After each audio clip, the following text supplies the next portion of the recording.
Maayong adlaw mga kapatid, liway abasi para sa News 5 Bisaya.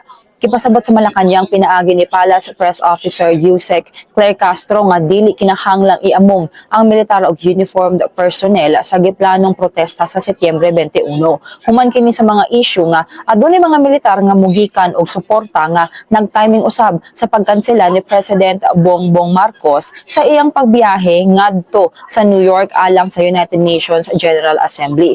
Matod sa Malacañang, walay kabalaka ang presidente sa maong protesta. Tungod kay kaalyado man kaniya ang kasundaluhan o pulisya sa pakigbatok-batok sa korupsyon. Deklaro usab nga normal lamang sa nasod ang pagpahayag sa sentimiento pinaagi sa mga rally o demonstrasyon. Kipasabot pa nga ang presidente mas nipili nga tutukan ang mga lokal nga issue sama sa bag-ong natukod nga Independent Commission for Infrastructure. Hinungdan nga wala siya modayon sa UNGA. Wala usab direktang hulga sa kinabuhi sa presidente apan nagpadayon ang kahimtang sa alerto alang sa iyang seguridad.